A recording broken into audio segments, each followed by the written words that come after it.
He's a dentist's nightmare. Tough. That's Freddy Martinez and his friend Cara. They're not afraid of anything. But that was before they went exploring in Freddy's basement. Before they found the secret room. Before they found the bottle of vampire breath. Poor Freddy and Cara. They should have never opened that bottle of vampire breath. Because now there's a vampire in Freddy's basement. And he's very, very thirsty. Goosebumps, number 49, Vampire Breath. 1. When a werewolf creeps up behind you at night, he steps so silently you can't hear a thing. You don't know the werewolf is there until you feel his hot, sour breath on the back of your neck. I leaned over and blew a big blast of hot air onto the back of Tyler Brown's neck. The kid's eyes bulged out and he made a sick choking sound. I love babysitting for Tyler. He scares so easily.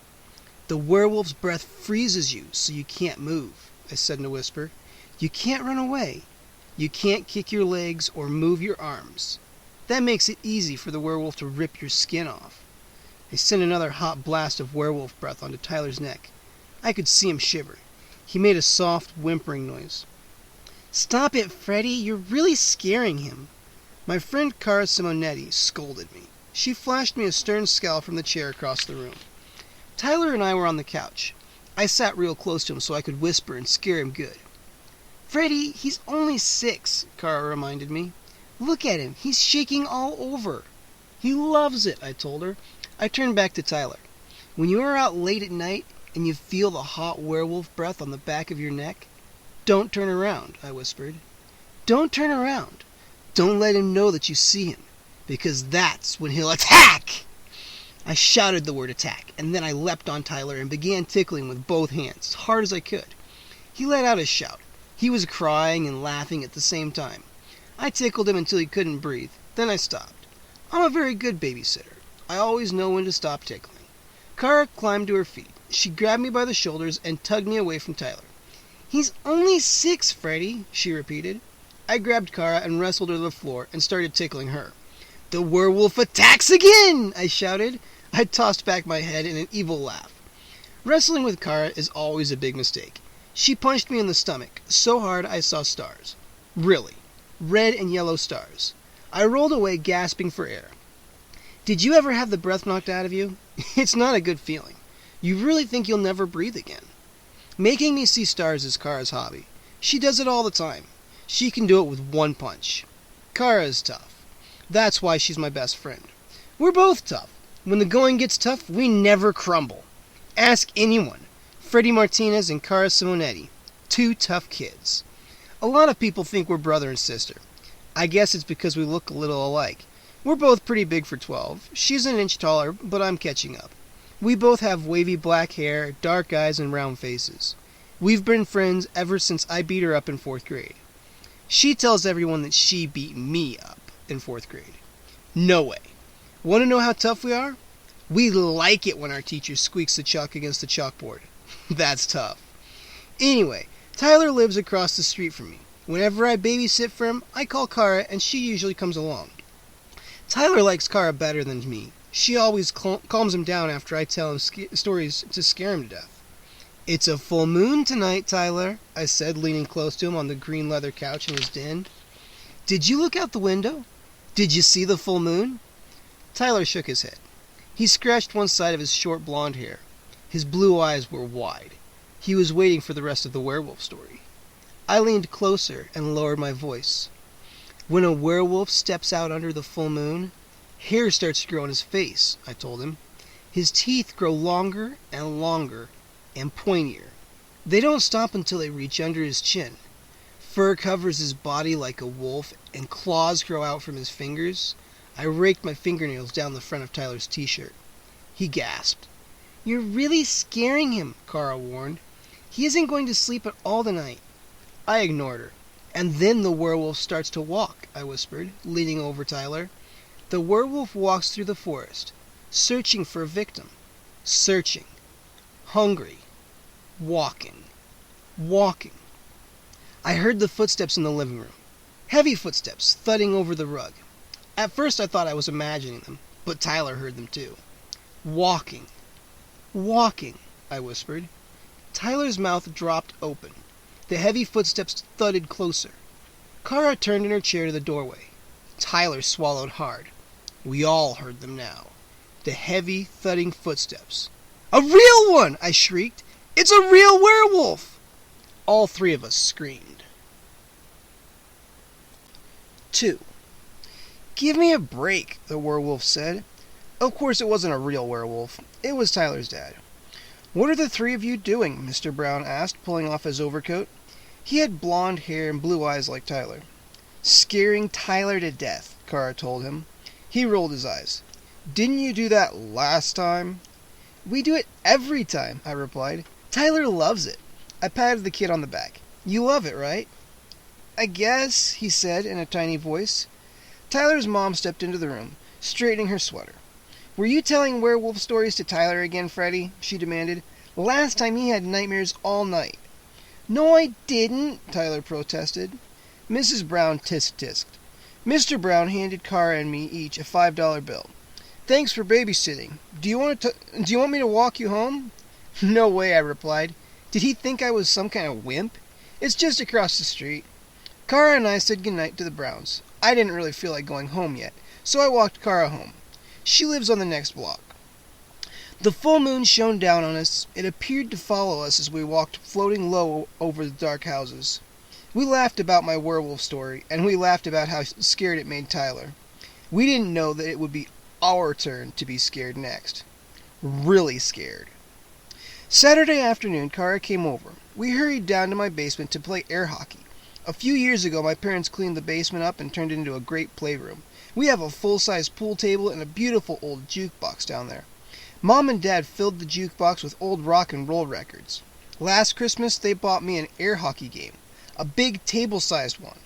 Cara and I have some major hockey battles. We spend hours slapping the plastic puck back and forth at each other. We really get into it.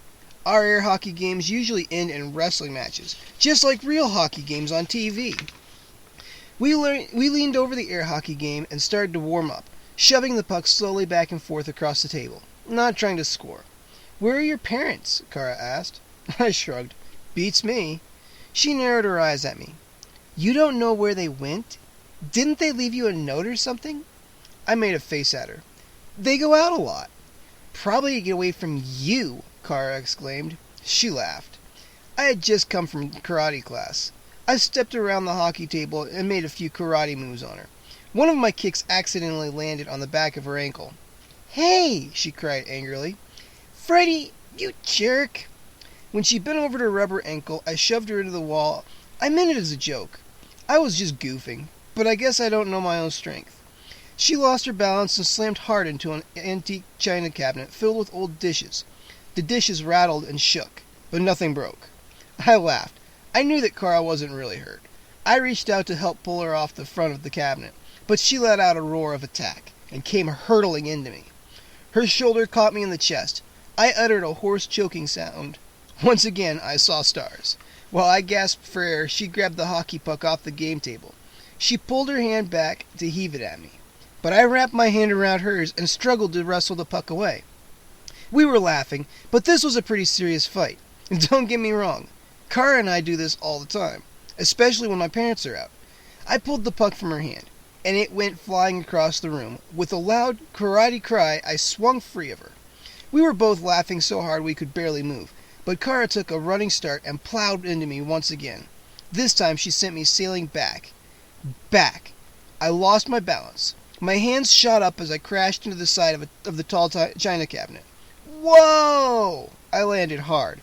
My back smashed into the wooden cabinet's side, and the whole cabinet toppled over. I heard the crash of broken plates. A second later, I fell on top of the cabinet, sprawling helplessly onto my back. Oh! My cry turned into a painful moan, then silence. I just lay there on top of the fallen cabinet, like a turtle on its back. My hands and legs thrashed the air. My whole body hurt. Uh-oh. That's all I heard Cara say. A simple uh-oh. And then she hurried over. She reached down, grabbed my hands, and tugged me to my feet. We both stepped away from the fallen cabinet. "Sorry," Cara murmured. "I didn't mean to do that." I know, I said. I swallowed hard, rubbing my aching shoulder. I think we're in major trouble. We both turned to check out the damage, and we both cried out in surprise when we saw what the old wooden cabinet had been hiding. 3. A secret doorway! I cried excitedly. We stared at the door. It was made of smooth, dark wood. The doorknob was covered with a thick layer of dust.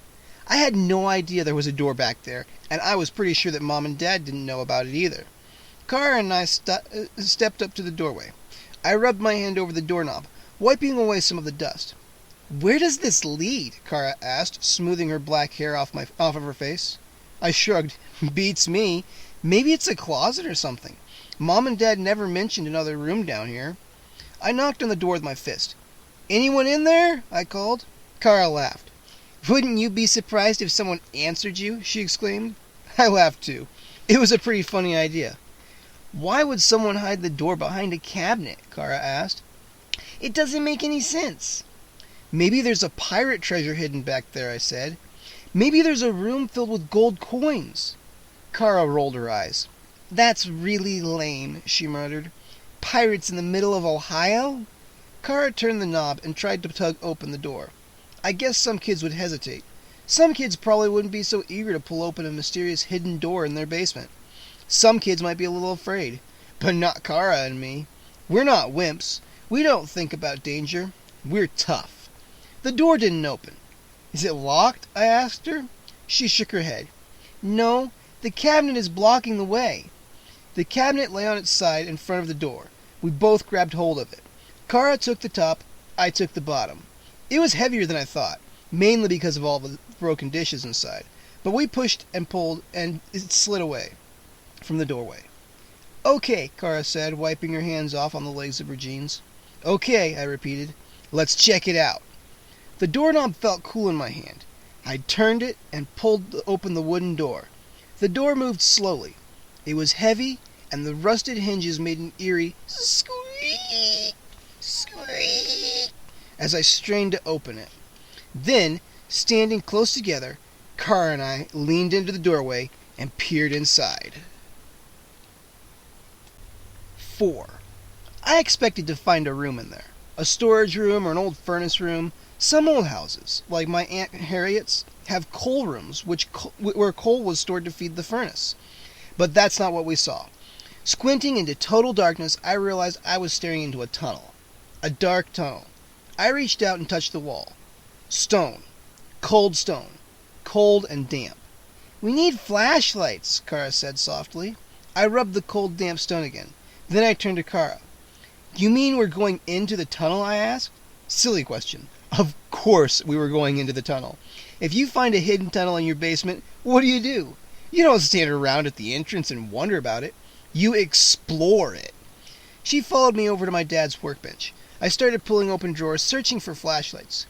"Where could that tunnel lead?" Cara asked, frowning thoughtfully. "Maybe it goes to the house next door. Maybe it connects the two houses together?" "There is no house next door on that side," I reminded her. "It's an empty lot. It's been empty for as long as I've lived here." "Well, it has to lead somewhere," she replied. "You can't just have a tunnel that goes nowhere."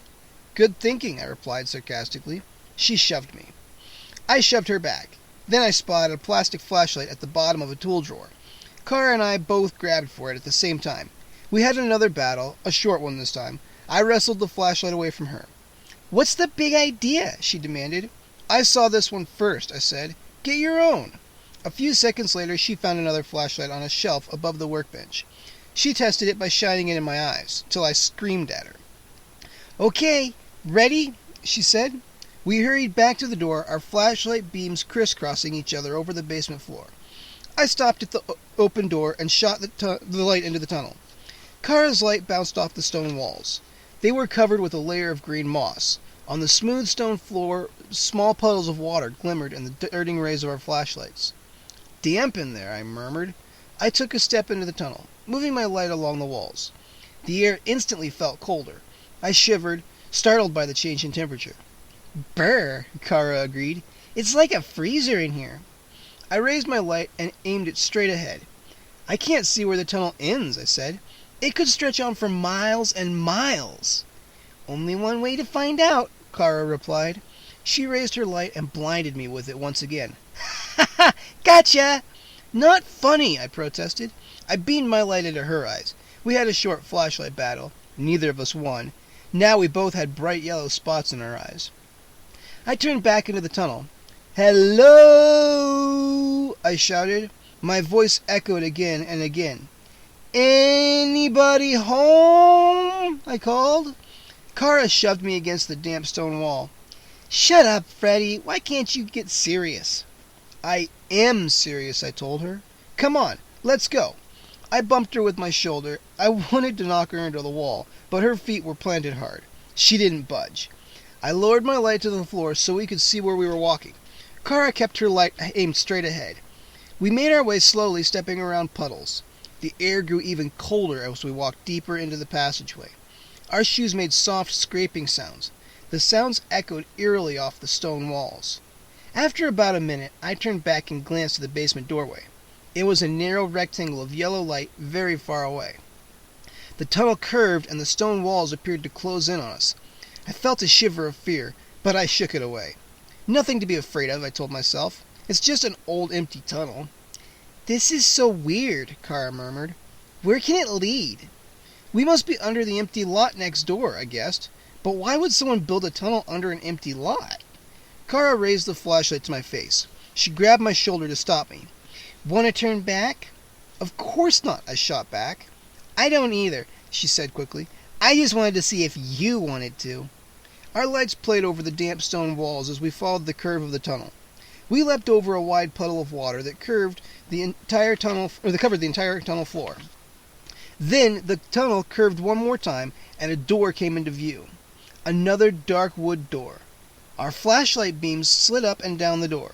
As we hurried up to it, "Hello in there," I called. "Hello!" I pounded on the door. No reply. I grabbed the doorknob. Cara held me back again. "What if your parents get home?" she asked. "They'll be really worried. They won't know where you are."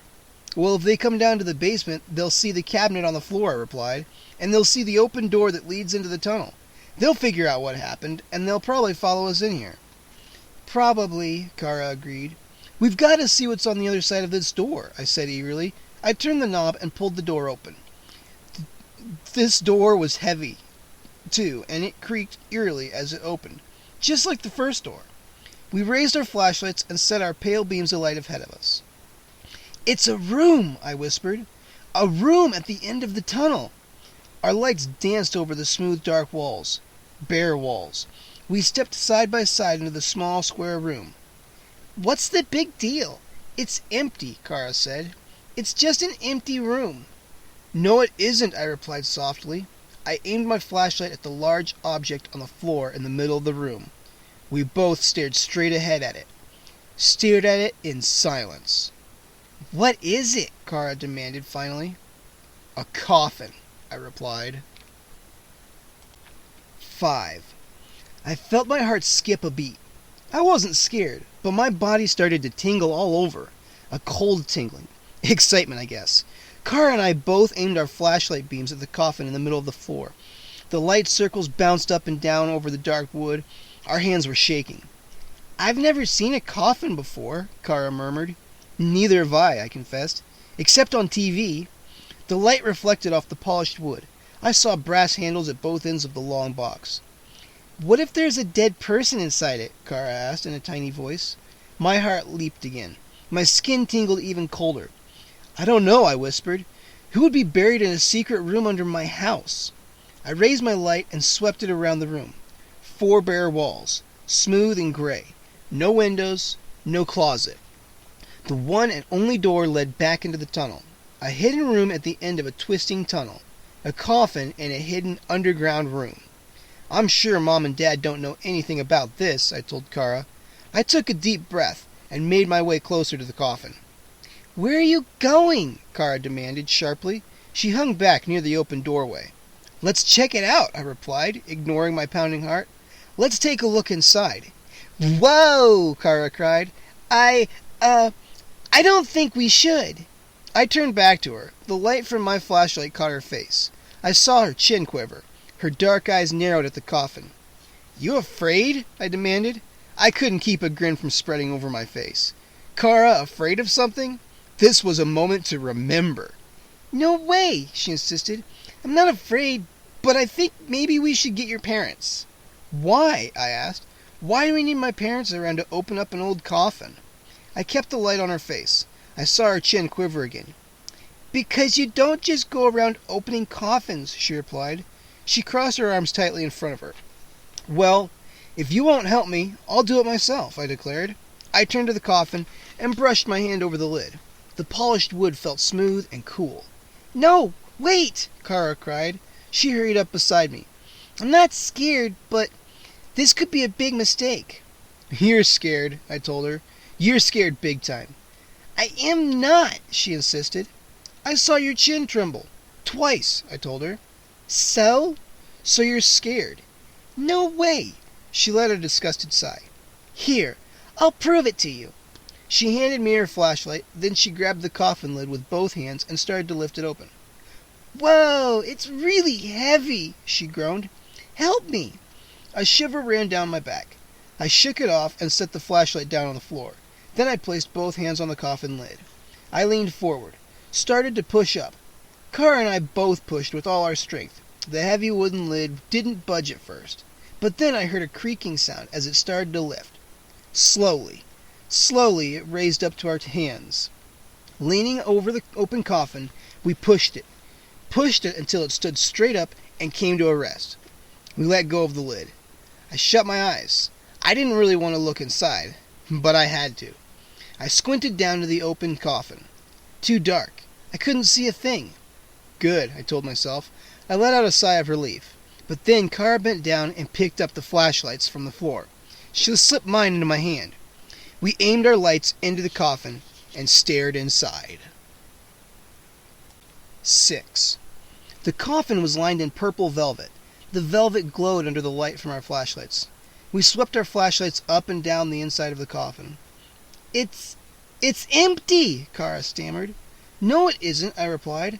My light locked on an object at the foot of the coffin, a spot of blue against the purple velvet. As I moved closer, it came into focus. A bottle. A blue glass bottle. "Weird," Cara exclaimed. Now she saw it too. "Yes, totally weird," I agreed. We both moved to the foot of the coffin to see it better. I pressed against the side of the coffin as I leaned close to the bottle. My hands felt frozen now. Cara reached past me and picked up the bottle. She held it in the white beam of light from my flashlight, and we both studied it carefully. The bottle was round and dark blue. It fit easily in Cara's hand. The glass was smooth. The bottle was closed by a blue glass stopper. Cara shook it. "It's empty," she said softly. "An empty glass bottle inside a coffin? Definitely weird," I cried. "Who could have left it here?" "Hey, there's a label!" Cara pointed to a tiny square of paper glued to the glass. "Can you read it?" she asked. She raised the blue bottle to my face. The tiny label had faded, old-fashioned looking letters on it. I squinted hard. The words had been rubbed until they were little more than smudges. I held my light steady and finally managed to make out the words. "Vampire breath." "Huh?" Cara's mouth opened in shock. "Did you say vampire breath?" I nodded. "That's what it says." "But what could that be?" she asked. "What is vampire breath?" "Beats me," I replied, staring into the bottle. "I've never seen it advertised on TV." Cara didn't laugh at my joke. She turned the bottle in her hands. She was looking for more information, but the label had only 2 words printed on it. Vampire breath. I turned my light back into the coffin to see if we had missed anything inside it. I swept the light back and forth. Then I leaned over the side and rubbed my hand over the purple velvet. It felt smooth and soft. When I looked back at Cara, she had tucked her flashlight in under her arm, and she was twisting the glass stopper on top of the bottle. "Hey, what are you doing?" I cried. "Opening it," she replied. "But the top is stuck and I can't seem to—" "No!" I shouted. "Stop!" Her dark eyes flashed. She locked them on mine. "Scared, Freddy?" "Yes, no!" I stammered. I agree with you, Cara. We should wait for my parents to get home. We should show this to them." We can't just go around opening coffins and taking bottles and... I gasped as she tugged at the stopper. I wasn't afraid or anything. I just didn't want to do anything stupid. Give me that, I shouted. I grabbed for the bottle. No way! She swung around to keep me from getting it, and the bottle fell out of her hand. We both watched it hit the floor. It landed on its side, bounced once, didn't break, but the glass top popped off. Cara and I both stared down at the bottle, not breathing, waiting, wondering what would happen. 7. Sssss. It took me a few seconds to figure out what was making that hissing sound. Then I saw a smoky green mist shooting up from the bottle. The thick mist rose up like a geyser, chilly and wet. I felt it float against my face. Oh, I groaned when its sour smell reached my nose. I staggered back, choking. I started to gag. I thrashed both hands wildly, trying to brush the mist away. Yuck! Cara cried, making a sick face. She pressed her fingers over her nose. It stinks! The sickening fog swept around us. In seconds, the mist billowed all over the room. I can't breathe, I gasped. I couldn't see either. The fog blocked the light from our flashlights. Oh, Cara groaned. It smells so bad. My eyes burned. I could taste the sour fog on my tongue. I felt sick. My stomach gurgled. My throat tightened. I've got to plug up the bottle, I decided. If I close the bottle, this disgusting mist will stop spurting up. I dropped to my knees and my flashlight clattered to the floor. I felt blindly along the floor till I found the bottle. Then I swept my other hand in a circle till my fingers curled around the stopper. Struggling not to gag, I shoved the stopper into the top of the bottle. I jumped to my feet and held the bottle up so that Cara could see that I closed it. She didn't see me. She had both hands over her face. Her shoulders were heaving up and down. As I set the bottle down, I started to gag. I swallowed hard. Again. I couldn't get the disgusting taste from my mouth. The sour fog swirled around us for a few seconds more. Then it lowered itself to the floor, fading away. Cara? I finally choked out. Cara? Are you okay? She slowly lowered her hands from her face. She blinked several times, then turned to me. Yuck, she murmured. It was so gross. Why did you grab the bottle like that? That was all your fault. Huh? I gasped. My fault? My fault? She nodded. Yes, if you hadn't grabbed at the bottle, I never would have dropped it. But you're the one who wanted to open it, I shrieked. Remember? You were pulling off the top? Oh, she remembered. She brushed her sweater and jeans with both hands. She tried to wipe the awful smell away. Freddy, let's get out of here, she demanded. Yeah, let's go. For once we agreed on something. I followed her to the door. Halfway across the room I turned back, gazed at the coffin, and gasped. Cara, look, I whispered. Someone was lying in the coffin. 8. Cara screamed. She grabbed my arm and squeezed it so hard I cried out. We huddled together in the doorway, staring back into the dark room, staring at the pale form in the coffin. Are you scared? Cara whispered. Who? Me? I choked out. I had to show her I wasn't scared. I took a step toward the coffin, then another. She stayed close by my side. The beams of light from our flashlights darted shakily ahead of us. My heart started to pound. My mouth suddenly felt dry. It was impossible to hold the flashlight steady. It's an old man, I whispered. But how did he get there? Cara whispered back. He wasn't there a second ago. She squeezed my arm again. But I didn't really feel the pain. I was too excited, too amazed, too confused to feel anything. How did he get there? Who was he? Is he dead? Cara asked. I didn't answer. I crept up to the coffin and shone my light in. The man was old and completely bald. His skin stretched tight against his skull, smooth as a light bulb. His eyes were shut. His lips were as pale as his skin, drawn tightly together. He had tiny white hands, thin as bones. They were crossed over his chest. He was dressed in a black tuxedo, very old-fashioned looking. The stiff collar of his white shirt pressed up against his pale cheeks. His shiny black shoes were buttoned instead of laced. "Is he dead?" Cara repeated. "I guess so," I choked out. I'd never seen a dead person before. Again I felt Cara's hand on my arm. "Let's go," she whispered. "Let's get out of here." Okay. I wanted to leave. I wanted to get away from there as fast as I could. But something held me there. Something froze me in place. Staring at the pale old face, at the old man lying so still, so silent in the purple coffin, as I stared, the old man opened his eyes, blinked, and started to sit up. 9. I gasped and stumbled backward. If I hadn't hit the wall, I think I would have fallen over. The flashlight fell from my hand. It clattered loudly to the floor. The sound made the old man turn in our direction. In the trembling beam from Cara's flashlight, he blinked several times. Then his tiny pale hands rubbed his eyes, as if rubbing the sleep from them. He groaned softly and tried to focus on us, squinting and rubbing his eyes. My heart pounded so hard I thought it was about to explode through my shirt. My temples throbbed and I let out a sharp wheezing breaths. Cara stammered. I could see her whole body shaking as she stood in front of me, training the light on the old man in the coffin. "Where am I?" the old man croaked. He shook his head. He appeared dazed. "Where am I? What am I doing here?" He squinted in the flashlight beam. His pale, bald head glowed in the light. Even his eyes were pale, sort of silvery. He licked his white lips. His mouth made a dry, smacking sound. "I'm so thirsty," he moaned in a hoarse whisper. "I'm so terribly thirsty." He sat up slowly with a loud groan. As he pulled himself up, I saw that he wore a cape, a silky purple cape that matched the purple of the coffin.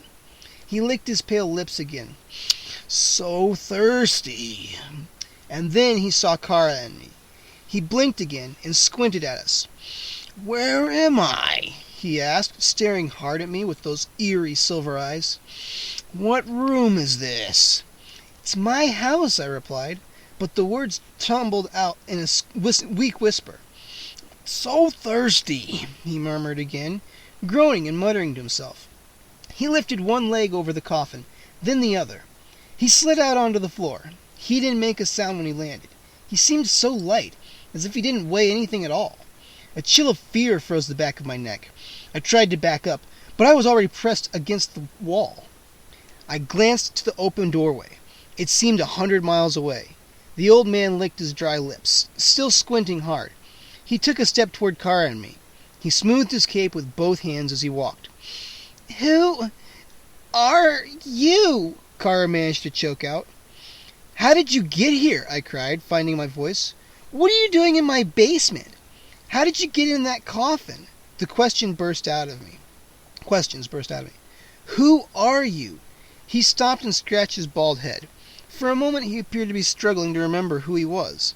Then he replied, "I am Count Nightwing." He nodded, as if reminding himself. "Yes, I am Count Nightwing." Cara and I both uttered gasps. Then we started talking at the same time. "How did you get here? What do you want? Are you a vampire?" He covered his ears with his hands. He shut his eyes. "The noise," he complained. "Please speak softly. I've been asleep for so long." "Are you a vampire?" I asked softly. "Yes, a vampire. Count Nightwing," he continued. He nodded and opened his eyes. He gazed at Cara, then at me, as if seeing us for the first time. "Yes," he hissed. He raised his arms and began to move toward us. "And I'm so thirsty, so very thirsty. I've been asleep for so long, and now I'm thirsty, and I must drink now." 10.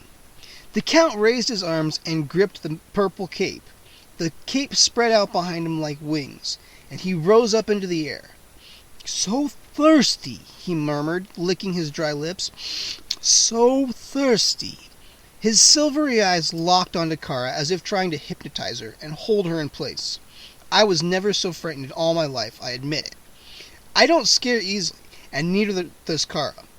We've watched 100 vampire movies on TV. We laugh at them.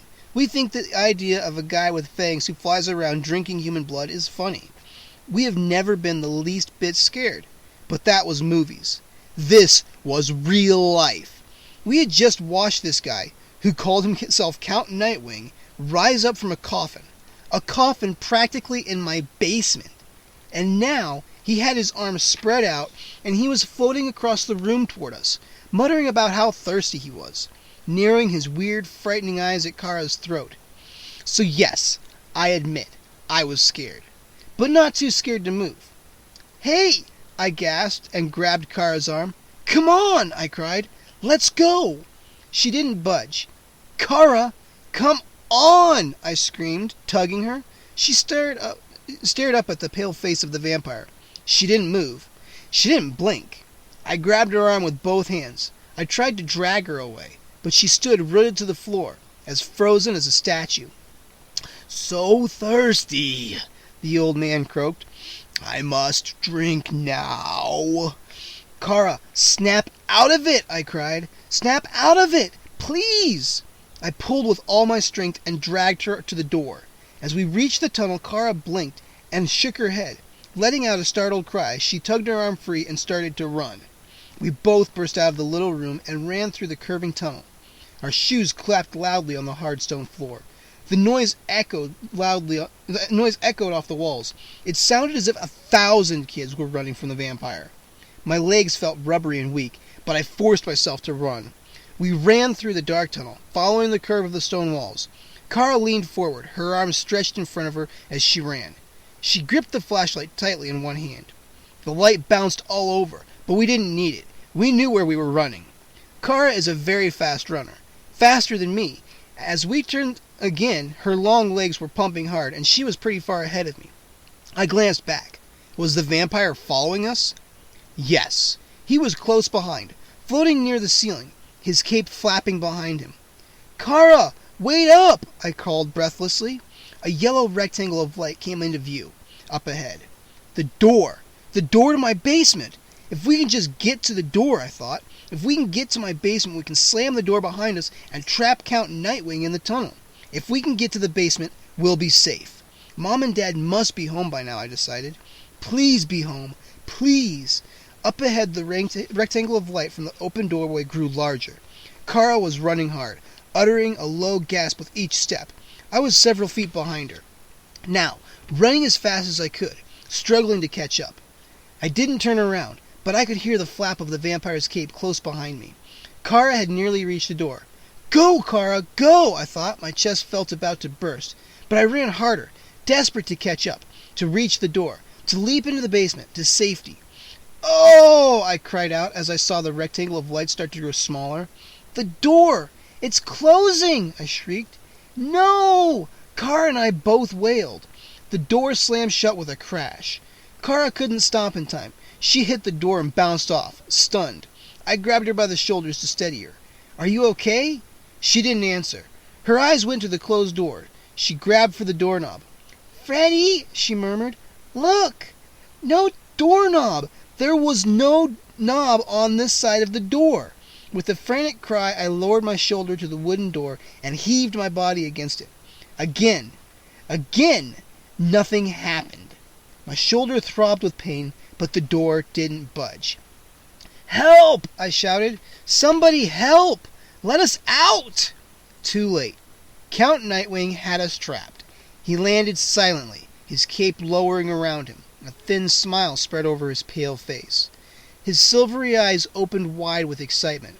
His tongue darted back and forth over his caked dry lips. "Run past him," Cara whispered in my ear. "Run back into the tunnel. Maybe we can keep him chasing after us and wear him out."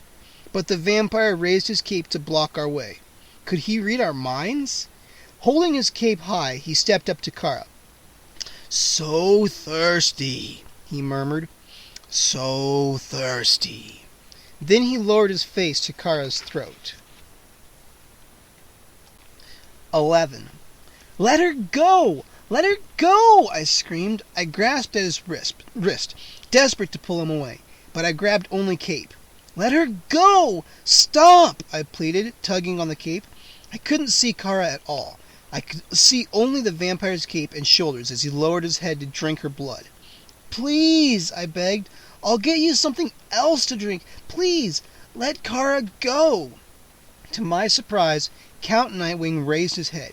He stood up straight and took a step back from Cara. Cara raised her hand to her throat. She rubbed her neck. Her eyes were wide with fear and her chin was quivering. "Something is wrong," Count Nightwing said, shaking his head, and he frowned. "Something is terribly wrong." I turned to Cara. "Did he bite you?" I choked out. Cara rubbed her neck. "No," she whispered. "Something is wrong," the vampire repeated softly. He raised a hand to his mouth. I watched him open his mouth and stick a finger inside. He shut his eyes and poked around in there. "My fangs!" he cried finally. His strange eyes bulged and his mouth dropped open. "My fangs! They're gone!" He turned away and started examining his mouth again. I saw my chance. I pounded on the door to the basement with both fists. "Mom! Dad! Can you hear me?" I shouted. Count Nightwing paid no attention to me. I heard him moan behind me. "My beautiful fangs!" he cried. "Gone! Gone! I'll starve to death without my fangs." He opened his mouth wide, showing Cara and me. He had no fangs. No teeth at all. Only gums. "We're safe," I whispered to Cara. "He's too old and weak to hurt us," I told myself. "Without his fangs, the old vampire can't harm us. We're safe. We're safe!" I cried. How wrong could a person be? 12. The old vampire poked a finger around in his mouth, shaking his head sadly the whole while. Finally, he sighed and dropped his hands to his sides. "Doomed," he whispered. "Doomed. Unless—" Sorry we can't help you, I said. "Now will you open the door and let me back in my house?" Count Nightwing rubbed his chin. He shut his eyes, thinking hard. "Yes, let us out," Cara insisted. "We can't help you, so—" The old vampire's eyes shot open. "But you can help me," he declared. "You will help me." I took a deep breath. "No, we won't," I told him. "Let us go. Now." He floated up over us. He moved his gaze from Cara to me. His silvery eyes suddenly appeared cold, icy. "You will help me," he said softly. "Both of you, if you ever hope to return to your homes again." I shivered. The tunnel suddenly felt so cold, as if a freezing wind was blowing through it. I glanced at the door. So close, I thought. We're so close to being safe and sound in my house. On the other side of the door we would be out of danger. But we can't get there. We can't. We could be 1,000 miles away. I turned back to the icy stare of the old vampire.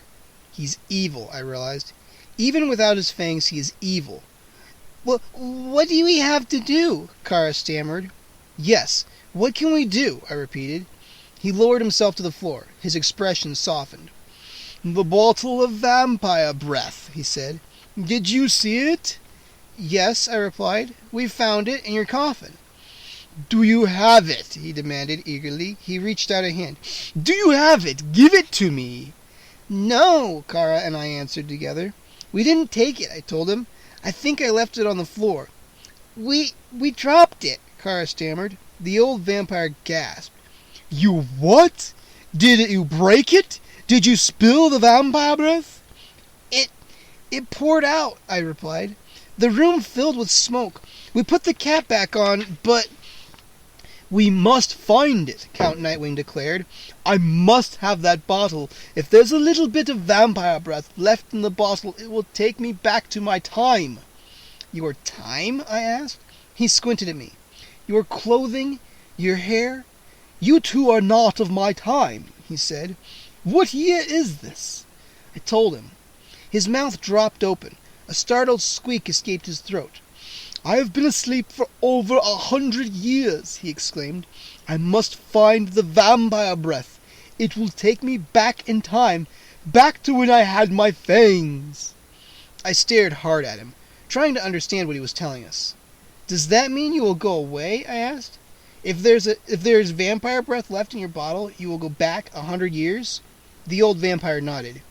Yes, he hissed. I will go back into my time. But then his eyes turned cold again. If there is any of this the precious vampire breath left, he said bitterly. If you didn't spill it all. There's got to be some left, I cried. Cara and I followed Count Nightwing back through the tunnel. He floated silently ahead of us, his cape fluttering behind him. So thirsty, he kept muttering. So terribly thirsty. I can't believe we're going back into that room, I whispered to Cara as we jogged over to the smooth stone floor. I can't believe we're going to help a vampire. We have no choice, she replied. We want to get rid of him, don't we? My shoes splashed through a puddle on the floor. I felt cold water on my ankles. The tunnel curved and we followed it into the small square room. Count Nightwing stepped up to his coffin, then turned back to us. Where is the bottle? He demanded. I picked up my flashlight from the floor. I clicked it. Once. Twice. No light. It must have broken when I dropped it. I set it back down on the floor. The bottle, the old vampire repeated. I must have it. I think Freddy dropped it into the coffin, Cara told him. She stepped to the center of the room and flashed her light up and down the purple velvet of the coffin. No, it's not there, Count Nightwing said impatiently. Where is it? You must find it. You have no idea how thirsty I am. It's been at least 100 years. He's a good sleeper, I thought. It must be somewhere on the floor, Cara told him. Well, find it. Find it, the vampire shrieked. Cara and I began to search the floor. I walked beside her since she had the only light. She swept the flashlight up and down the bare floors. No sign of the blue bottle. Where is it? I whispered. Where? It shouldn't be so hard to find an empty room, Cara declared. Do you think maybe it rolled out into the tunnel? I suggested. Cara bit her bottom lip. I don't think so. She raised her eyes from the floor and gazed at me. We didn't break it, did we? No. When I put the cap back on it, I set it down somewhere, I replied. I glanced up to see the vampire glaring at us, angrily. I'm losing my patience, he warned. He licked his dry lips. His icy eyes moved from me to Cara. There it is, Cara cried. Her beam of light froze at the base of the coffin. The blue bottle lay there on its side. I charged across the room, bent quickly, and picked up the vampire breath. Count Nightwing's eyes flashed in excitement. A pale smile spread over his face. Open it! Now! He ordered. Open it and I will be gone! Back to my time! Back to my beautiful castle! Goodbye, children! Goodbye! Open it! Quickly! My hands trembled. I gripped the blue bottle tightly in my left hand. I lowered my right hand to the glass stopper on top of the bottle. I grabbed the stopper and pulled it off the bottle. And waited. And waited. Nothing happened. 13. And then I heard a whoosh. I nearly dropped the bottle as a green mist sprayed up through the top. Yes! I cried happily. The bottle wasn't empty. The sickening odor made me gasp, then hold my breath, but I didn't care about the smell. I watched the fog thicken until I couldn't see the coffin in the middle of the room. Couldn't see Cara. Couldn't see the old vampire. The dark mist billowed and swirled. I wanted to cheer and jump up and down, because I knew that Count Nightwing would disappear into the fog, and we would be safe. We would never see him again. Cara? Are you okay? I called. My voice sounded hollow, muffled by the swirling fog. It stinks, she choked out. Hold your breath, I told her. The last time it faded away in a few seconds. It's so disgusting, she wailed. Cara was standing close beside me, but I couldn't see her in the waves of mist. So damp and cold, I suddenly felt as if I were standing underwater, standing under the ocean as wave after wave rolled over me. I held my breath as long as I could. When my chest started to burn, I let it out in a long whoosh. I shut my eyes and prayed for the fog to fade, for the mist to lower to the floor and disappear as it had before. Please, please, I thought, don't let Cara and me drown in this disgusting mist. A few seconds later, I opened my eyes. Darkness all around. I blinked several times. A square of pale yellow light glowed in the distance. Moonlight pouring in through a window. Window? There is no window in this room, I told myself. I turned and saw Cara. She was swallowing hard, her eyes wide, glancing nervously around the room. He's gone, she murmured. Freddy, the vampire is gone. I squinted into the dim light. But where are we? I whispered. I pointed to the open window, far away at the other end of the room. There was no window before. Cara chewed her bottom lip. We're not in the same room, she said softly. This room is so big and... She stopped. Coffins! I cried. As my eyes adjusted to the light, the low, solid shapes formed out of the shadows, and I realized I was staring at 2 long, straight rows of coffins. Where are we? Cara cried, unable to hide the fear in her voice. It must be some sort of graveyard or something. But we're indoors, I said. We're not in a graveyard. We're in a room. A very long room. I gazed up to the high ceilings. 2 glass chandeliers hung down, their crystals gleaming dully in the pale moonlight. The dark walls were covered with huge paintings. Even in the dim light, I could see that they were portraits. Portraits of stern-faced men and women in formal, old-fashioned black clothes. I turned back to the rows of coffins and silently started to count them. There must be 24 coffins in this room, I whispered to Cara. All lined up so perfectly in 2 straight rows, she added. Freddy, do you think... He took us with him, I murmured. Huh? Cara chewed her lip. Count Nightwing took us with him, I repeated. He was supposed to go back to his castle by himself. He said he would go and never see us again. But he took us with him, Cara. I'm sure he did. Cara stared straight ahead at the rows of coffins. But he can't do that, Cara cried. He can't! I started to reply, but a sound made me stop. A creaking sound. I felt a chill sweep down my back as I heard another creaking, closer this time. Cara grabbed my arm. She heard it too. Freddy, look, she whispered. I squinted in the dim light. The coffins, I whispered. They were all creaking open. 14. The coffin lids raised up slowly. I could see pale hands pushing them up from inside. Creaking, the lids swung open, then stopped. Cara and I huddled together, unable to move, unable to take our eyes off the terrifying sight. I heard low moans and groans as the vampire sat up. Bony hands gripped the side of the coffins. I heard coughing, dry throats being cleared. The vampires pulled themselves up slowly. Their faces were yellow in the moonlight. Their eyes gleamed dully, a pale silver. Oh! Groans echoed off the high walls. Bones creaked and cracked. They looked so old. Older than the oldest people you could see on the street. Their skin appeared so thin and was wrapped so tight you could see the bones underneath. Living skeletons, I thought. Their ancient bones snapping as they moved. Oh! They pulled themselves up. Legs thin as spider legs, reached over the coffin sides. Cara and I finally moved. We backed into the deep shadows against the wall. I heard more coughing. Near the window, a white-haired vampire leaned over the edge of his coffin, making ugly, choking sounds. So thirsty, I heard one of them whisper.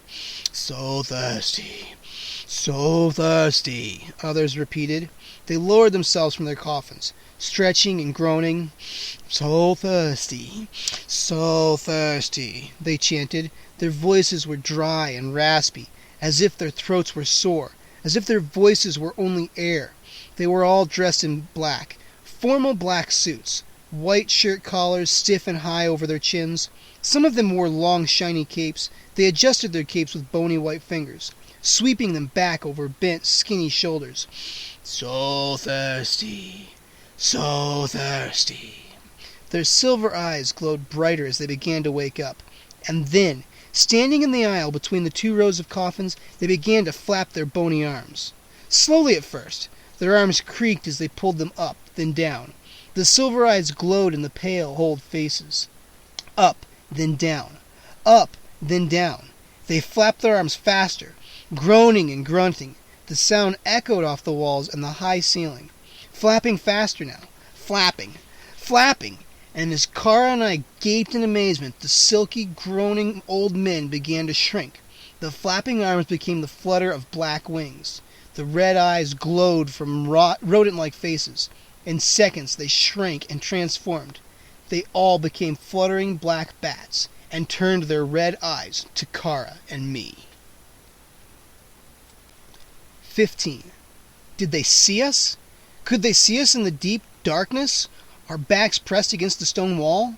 The bats fluttered up over the open coffins. Their flapping wings glistened silvery in the moonlight. I heard a rattling, like a warning sound of a snake, but the rattling quickly became a hiss. The bats opened their mouths, revealing pointed yellow fangs, and hissed. What a sound! A shrill, angry whistle that rose higher, higher until it drowned out the patter of their fluttering wings. A hiss of attack. They were awake and ready now, ready to swoop at me, to knock me to the floor, to dig those pointed fangs deep into my skin, and drink. Drink! Freddy! Cara cried. She raised her hands in front of her to shield her face. Freddy! The shrill hissing surrounded me, seemed to be coming from inside my head. I covered my ears, trying to shut it out. Covered my ears, watched their red, glowing eyes, and waited for the attack. But to my shock, the hissing bats didn't swoop toward us. They fluttered up, turned, and flapped in a line out the open window at the other end of the room. My mouth hung open. I realized I had stopped breathing. I watched them fade into the moonlight, shining wings fluttering rapidly, the shrill hissing fading with them. Then I took a deep breath and slowly let it out. Cara, I whispered, we're okay. They didn't see us back here. She nodded, but didn't reply. A thick strand of her black hair had become matted to her forehead. She brushed it back with a trembling hand. Wow, she murmured, shaking her head. Wow. We're okay, I repeated. My eyes checked out the long room. The open coffins stretched to the window. Their dark wood gleamed in the moonlight. Their long shadows swept and crept along the floor. We're okay now, I repeated to Cara. We're all alone. Footsteps behind us made us both cry out. I heard a throat being cleared. I spun around so hard I nearly toppled over. Count Nightwing strode into the room carrying a flaming torch. The torchlight flickered over his smooth face. His silvery eyes were wide with surprise. "What are you two doing here?" he demanded. I opened my mouth to reply, but a sputtering, choking sound was all I could force out. "You do not belong here," the old vampire boomed. He waved the fiery torch in front of him. It left a trail of orange light as he swung it. "You have no right to be here. This is my time, and this is my castle." He floated off the floor. His eyes suddenly glowed as brightly as the torch flame. "You do not belong here," he repeated menacingly.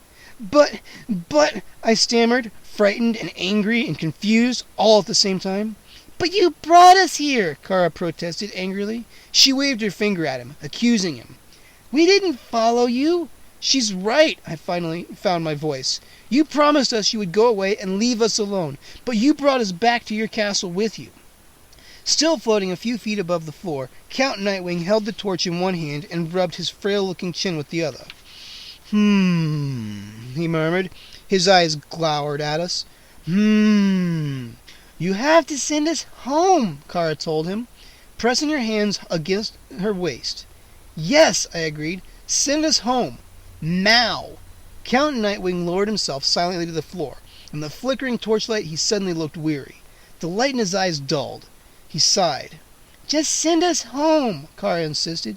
"We won't tell anyone we saw you. We'll forget this whole thing happened." The old vampire brushed back his cape. He shook his head. "I can't send you home," he whispered. "Why not?" I demanded. He sighed again. "I don't know how." "Huh?" Cara and I both gasped. "I don't know how to send you home," Count Nightwing repeated. "I'm a vampire, not a magician." But, I started, sputtering again. My whole body shook in total panic. "Then what are we going to do?" Cara demanded shrilly. The old vampire shrugged again. "It's really no problem," he replied softly. "No problem at all. As soon as I find my fangs, I'll drink your blood, and I'll turn you both into vampires." 16. "But we want to go home," I screamed. "We don't want to be vampires," Cara wailed. "This isn't fair. We helped you. Now you have to help us." The old vampire didn't hear us. In the flickering orange light from the torch, I saw his eyes go all dreamy. His whole body appeared to flicker in and out of the light. "The vampire breath," he whispered. "I need it.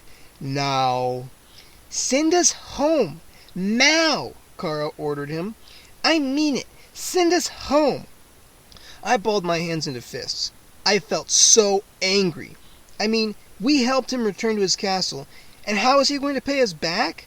By biting our necks and turning us into vampires. By keeping us here forever.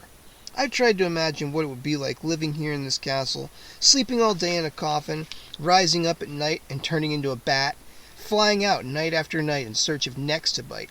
Forever. Just thinking about it made me shake with horror.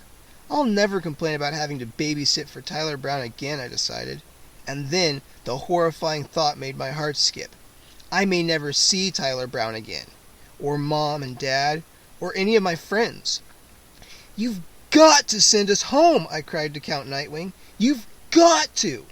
He was pacing back and forth in front of us now. The torchlight dipping and darting. He didn't pay any attention to us. I don't think he even remembered that Cara and I were in the room. "Vampire breath," he repeated. "I must find the vampire breath." Where is the bottle of vampire breath, I wondered. I was holding it in my hand when we opened it back in the little room. My eyes searched the floor. No sign of the little blue bottle. It must have disappeared when we traveled back in time, I realized. "Why do you need it?" Cara asked. The old vampire narrowed his eyes at her. "When he is awake, a vampire needs vampire breath every day," he said softly. "We cannot live by blood alone." Cara and I both stared at him, waiting for him to continue. "We all live together here, in my castle," he explained, in his hoarse, whispery voice. "We live here so we can be close to our supply of vampire breath. We each have our own bottles. We guard them closely." He sighed. "But now I remember. The supply was running low. I was down to my last bottle. I must find it. I must." "But what does it do for you?" I demanded. "Everything!" Count Nightwing shouted. "Vampire breath does everything for a vampire. It allows us to travel in time.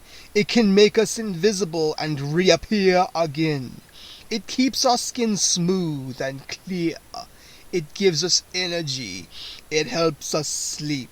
It keeps our bones from drying to powder. It freshens our breath." "Wow," I murmured, shaking my head.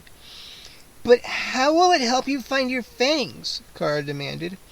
"Vampire breath restores the memory," the old vampire told her. "When you live for hundreds of years, it's hard to remember things. The vampire breath will help me remember where I put my things." He spun around. His eyes locked on me. The bottle. "Do you still have it?" I could feel the power of his silvery eyes. I could feel them burning into me, searching my mind. No, I stammered. "I don't have it." "But it won't do you any good," Cara cried. "We emptied it, remember? We emptied the whole bottle to get you back here." Count Nightwing shook his head impatiently. "That was in the future," he snapped. "That was over 100 years in the future. This is 1880. Remember? In 1880, the bottle is still full." My head was spinning. I leaned against a coffin and tried to make sense of what he was saying. The old vampire started to pace again, rubbing his chin thoughtfully. "I hid the bottle somewhere," he muttered. "I hid it so that the others couldn't find it and use it while I took my nap. But where? Where did I hide it? I must find it. I must." He spun away from us, his long purple cape swirling behind him. The orange torchlight bounced ahead of him as he floated toward the doorway. "Where? Where?" he asked himself, shaking his head. A few seconds later he vanished. Cara and I were left alone with the rows of coffins in the long room. Cara sighed unhappily. She motioned to the coffins. "I hope I get one near the window," she joked. "I like a lot of fresh air." I was still leaning against the nearest coffin. I stood up and slapped the side angrily with my hand. "I don't believe this!" I cried. "I'm only 12, Cara moaned. "I'm not ready to die and then live forever." I swallowed hard. "You know what we have to do, don't you?" I said softly. "We have to find the vampire breath before Count Nightwing does. If he finds it first and gets his fangs back, we're doomed." "I don't agree," Cara replied sharply. "I have a much better plan." "A better plan? What is it?" I demanded. 17. Cara glanced to the doorway, then back to me. "We have to get out of here," she whispered. That's your plan?" I exclaimed. "That's it? That's a plan?" She nodded and raised a finger to her lips. "Maybe if we run away from the castle, we can find help," she explained. "If we stay here, we're doomed no matter what we do. If we stay here, we're in his power." "How is anyone going to help us?" I argued. "This is over 100 years ago, remember? How will anyone outside of the castle help us get back to home to the future?" "I don't know," Cara replied unhappily. "I only know that if we stay here in this creepy castle, we don't stand a chance." I opened my mouth to argue some more, but I couldn't think of anything else to say. Cara was probably right. Our only chance was to escape. "Come on," she whispered. She grabbed my hand and started to pull me along the rows of coffins. I held back. "Where are we going?" She pointed. "To the window. Let's see if we can climb out." The room was as long as our school gym. We walked quickly between the 2 rows of open coffins. I couldn't take my eyes off the old wooden coffins. "Vampires sleep inside them." Those were the words that floated through my mind as we hurried past them. "Cara and I may soon sleep in them too." I shivered and stopped. "Cara, look!" I pointed to the window up ahead. "This is a waste of time." She sighed. She saw what I meant. The big window was set very high up in the wall. It stood way over our heads. We couldn't reach it even if we had a ladder. The only way to get through that window is to fly," I said softly. Cara frowned and stared up at the window. "I hope you and I don't spend the rest of our lives flapping our bat wings and flying in and out of that window," she said. "There's got to be a way out of this castle," I told her, forcing myself to sound cheerful. "Come on, let's find the front door." "Freddy, no!" Cara pulled me back. "We can't just go running down the halls. Count Nightwing will see us."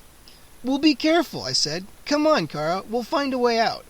We turned and jogged side by side past the empty coffins, through the door, and into a long, dimly lit hallway. The hall appeared to stretch for miles. Dark wood doors lined both sides. The doors were all closed. Above each door, a gas lamp provided a soft glow of yellow light. My shoes sank into the thick blue carpet. The air smelled sour. I glanced back at the coffin room. An ugly stone gargoyle leered down at me, perched above the door. Turned away from its evil stare and gazed up and down the long hall. The rows of doors stretched in both directions. "Which way?" I whispered. Cara shrugged. "It doesn't really matter. We just have to find a door or window that will take us outside." We made our way silently over the thick carpet. The gas lamps cast a gloomy, dim light. Our shadows seemed to hide behind us as we walked. Cara and I stopped at the first door we came to. I grabbed the brass knob and turned it. The heavy door creaked as it opened. We peered into a large, square room filled with furniture. The furniture was all covered with white sheets. Chairs rose up like ghosts beside a long, covered couch. In a corner beside a darkened fireplace, a grandfather clock stood guarding the room. Cara pointed to the heavy black drapes that stretched over the far wall. "There must be a window behind there. Let's check it out." We ran across the room. My shoes slipped on the floor.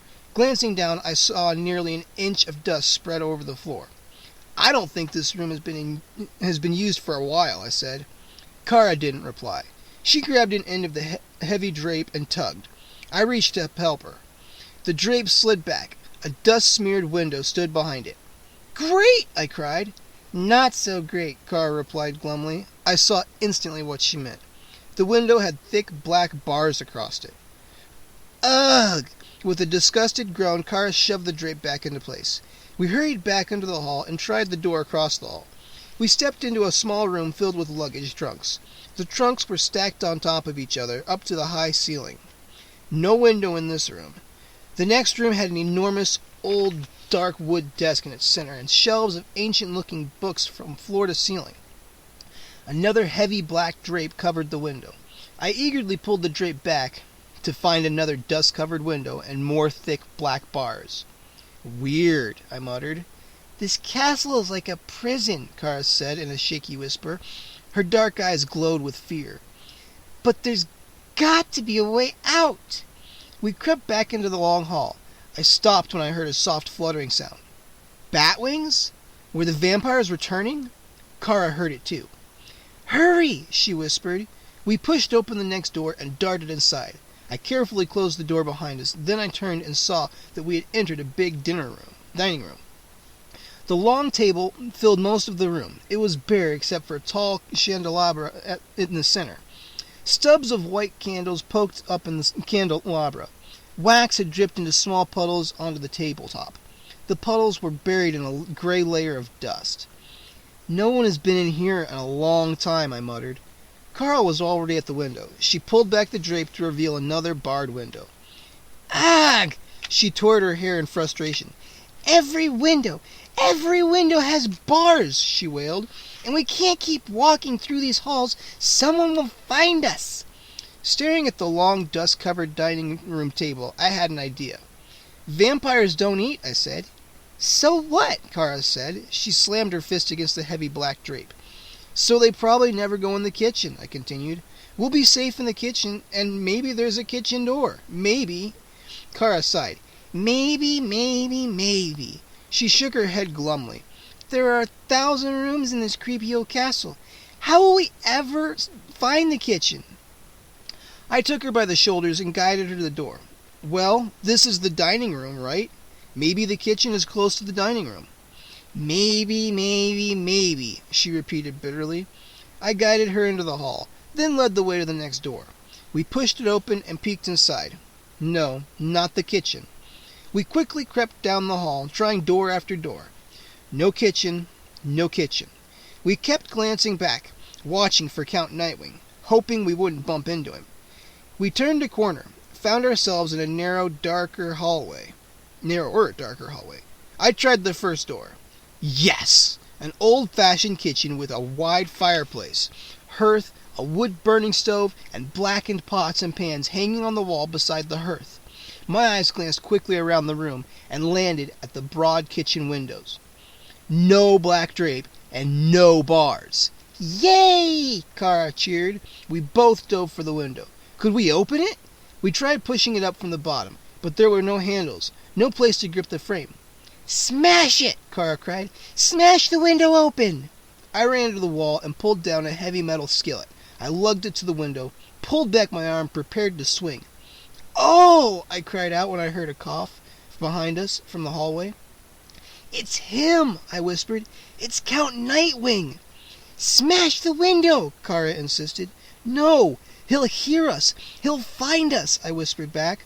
I lowered the skillet to the floor and turned back to study the window. Another cough. Closer this time. Look! I whispered to Cara. It pushes out! I think. I reached with both hands and pushed at the dust-smeared window pane. Leaned into it. Pushed with all my strength. Slowly the window slid out. With a groan, I pushed it open as far as it would go. A gust of cool night air swept over me. I grabbed Cara's hand and started to give her a boost. The noise behind us at the doorway made me jump. Hurry! I whispered. He's coming! My heart pounding, I pushed Cara up to the window. Then we both scrambled frantically out onto the ledge. 18. Did he see us? Was he in the kitchen? Cara whispered. I don't know, I told her. I didn't see, but he was definitely in the hall. If he saw us, Cara started. A gust of wind drowned out the rest of her words. The night wind felt cool and refreshing on my skin. Heavy clouds floated over the full moon, plunging us into total darkness.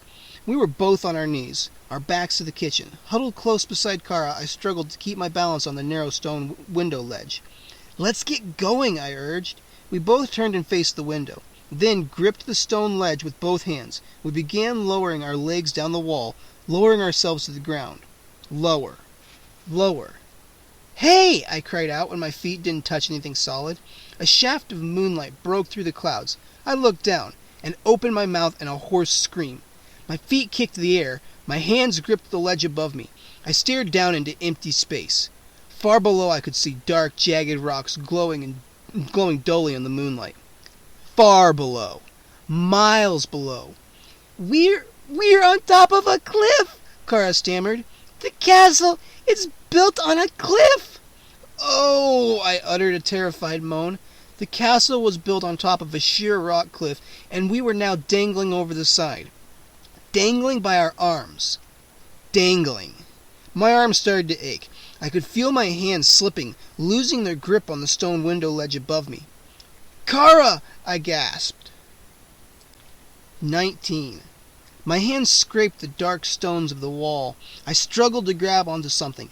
Anything, but I was falling too fast. I felt my feet kicked. I thrashed my arms. The wind rushed up at me as if trying to push me back up. Was that me howling like that? I was falling too fast to hear my own scream. Then, suddenly, I stopped. Stopped screaming. Stopped falling. A black shadow swept around me. I felt something sharp dig into my shoulders. Hot breath grazed the back of my neck. I heard a loud flapping sound. A fluttering heartbeat. Gripped inside this shadow, I felt myself being pulled up. I twisted my head back and saw two glowing red eyes. The hot breath poured from its dark, gaping mouth. "It's going to eat me," I realized. I'm trapped inside this red-eyed shadow, trapped in its talons as it carries me higher. Higher! And then darkness surrounded me. I landed somewhere. Landed hard on my feet with a loud thud. The darkness lifted. I opened my eyes and saw Cara. Her mouth dropped open in amazement. "Freddy!" she choked out. "Freddy?" I spun toward the big open window to see the giant bat that had carried me back to the kitchen. Its wings flapped against the floor. The red eyes glowed angrily from its big, ugly face. It saved our lives, I realized. I collapsed to my knees. I grabbed the side of the stove to hold myself up. "I'm okay. I'm going to be okay," I told myself.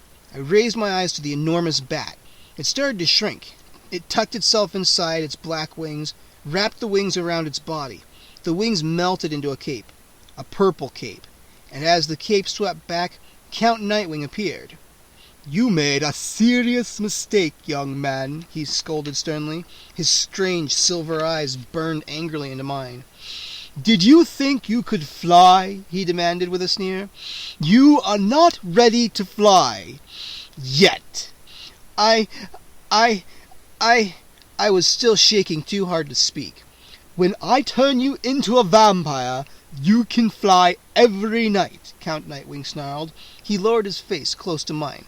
So close I could smell the decay of his pale skin. "Don't try to escape again," he growled. "It is a waste of time, and the next time, I won't catch you." I swallowed hard. I held my breath, trying to force my heart to stop pounding so hard. Count Nightwing turned away from me, swirling the purple cape behind him. He floated past Cara through the kitchen. He stopped at the door and swung back to us. "Don't just stand there," he ordered. "Come help me find the vampire breath. I know it's somewhere in this wing of the castle." He grabbed his pale throat. "I'm so thirsty.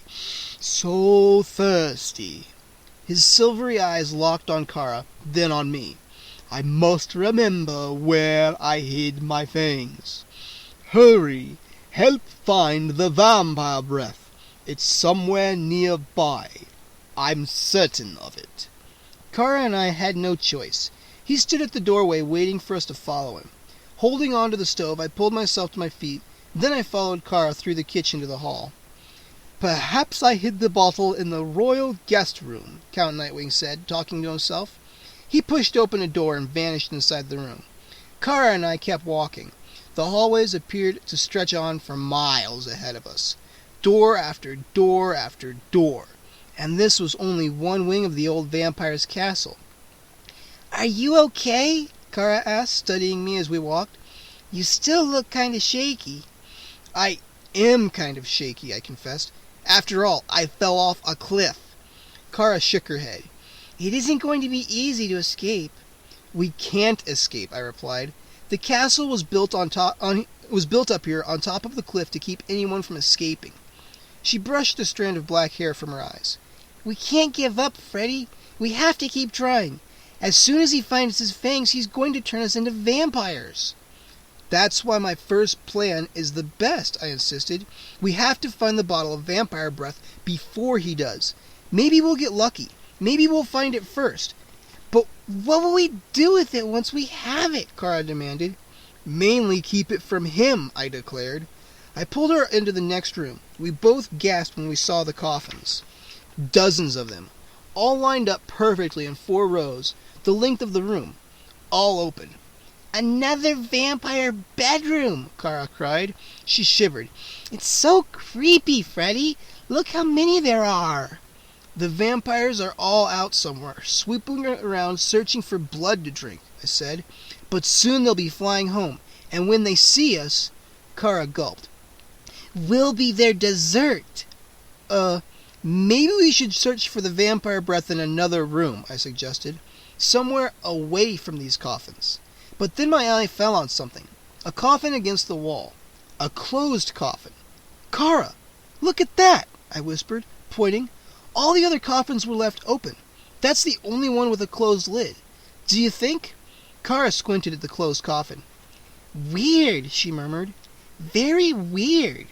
My brain whirred with crazy ideas. "Maybe it's an empty coffin," I suggested excitedly. "Maybe no one sleeps in that coffin. That would make it the perfect place. The perfect place to hide a bottle of vampire breath." Cara held me back. "Or maybe a vampire is sleeping in the coffin," she warned. "If we open the coffin and wake him up..." Her voice trailed off. "We have to look inside," I exclaimed. "We have to take that chance." We made our way to the coffin. I stared at the polished dark wood of the lid. I cautiously ran a hand over the smooth wood. Then, without saying a word, Cara grabbed one handle, and I grabbed the other. And slowly, we began to lift the coffin lid. 20. The lid was solid and heavy. Cara and I leaned into it and pushed. Finally, it dropped to the other side of the coffin.